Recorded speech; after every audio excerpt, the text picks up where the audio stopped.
नमस्कार, मैं हूं जेपी जायसवाल। आप देख रहे हैं सर्च इंडिया 24 न्यूज। आइए नजर डालते हैं आज की कुछ प्रमुख खबरों पर।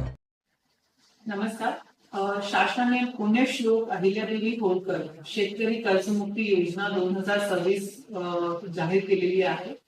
या योजनेच्या अनुषंगाने 1 एप्रिल 2019 पासून 31 मार्च 2025 पर्यंत जे काही कर्ज थकीत होते आणि त्यानंतर 31 मार्च 2026 पर्यंत त्यांनी परतफेड केली नव्हती आणि ते ड्यू होते, असे सर्व शेतकरी बांधव जे आहेत त्यांचा कर्ज जो आहे तो शासनाने माफ करण्याचा निर्णय घेतलेला आहे आणि या अनुषंगाने कारवाई सुरू झालेली आहे।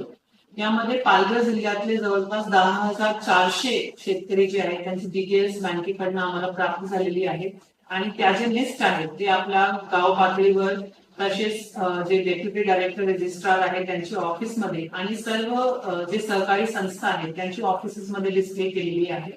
यामध्ये कुठलीही अडचण असल्यास जे शेतकरी बांधव आहे त्यांनी तुमच्या तालुक्याचे प्रमुख तहसीलदार ऑफिस किंवा डीडीआर ऑफिस मध्ये त्याचे ग्रीव्हन्स नोंद करावी, जेणेकरून आपली योग्य ती ग्रीव्हन्स जी आहे त्याची तक्रारीची दखल घेऊन त्याचं निराकरण करता येऊ शकतं।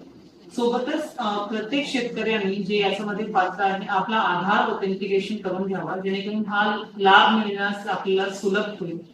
यासोबतच शासनामार्फत 2022-23, 23-24 आणि 24-25 मध्ये ज्या शेतकऱ्यांनी कर्ज घेतला होता आणि त्याची वेळेमध्ये परतफेड केलेली आहे असं सर्व शेतकऱ्यांसाठी प्रोत्साहनवर अनुदान 50,000 पर्यंत जाहीर केलेला आहे। यातले पण जे शेतकरी आहे त्यांनी अर्ज करून आपला लाभ मिळण्यासाठी योग्य ती उचित कारवाई लवकरात लवकर करावी, जेणेकरून आपल्याला हा लाभ देता येऊ शकतो।